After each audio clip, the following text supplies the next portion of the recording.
I didn't drop my towel by accident.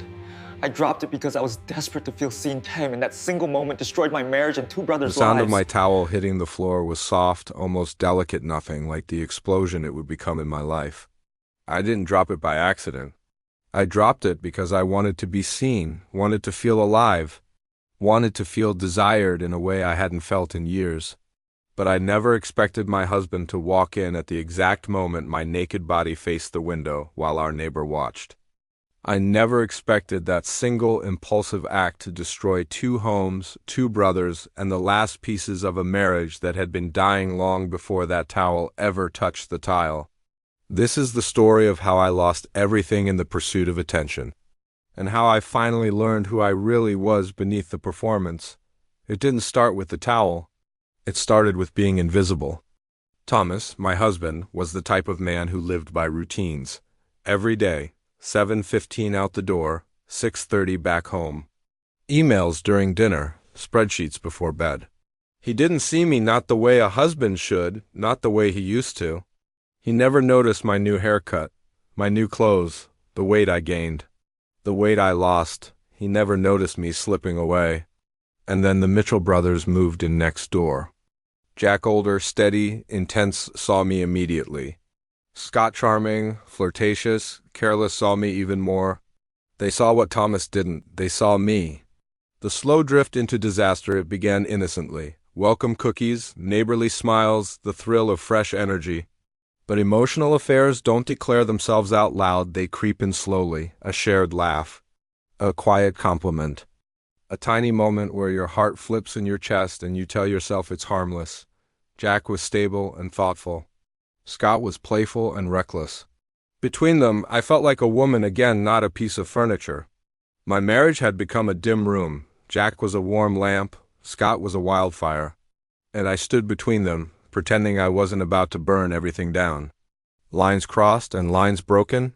It wasn't one big choice. It was 1,000 small ones. A cooking lesson with Jack where our hands touched too long.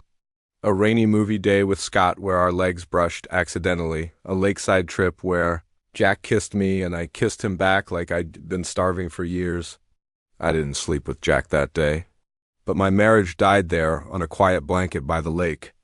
When I told Thomas I wanted a divorce, he barely fought.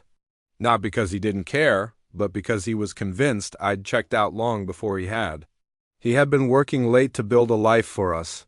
I had assumed he was avoiding me. We were both wrong, and we were both too late. I ran to Jack, breathless, heart pounding, ready for a future with him. He let me in. He loved me. Scott watched from the background, wanting me in ways that made every moment dangerous. And then came the morning that changed everything. The kiss that should never have happened. Scott kissed me. I kissed him back for half a second. A single heartbeat. A betrayal of everything I swore to Jack. I told myself I pushed him away immediately, which I did. But those 2 seconds were enough to ruin the fragile foundation I had with Jack. I should have told Jack. Instead, I hid it. The kiss, the tension. The flirtation that had been simmering for months. That secrecy would come back to bury me. The towel that exposed everything back in my old house, grabbing the last of my things, I showered. The steam fogged the window. And across the yard, like always, Scott was watching.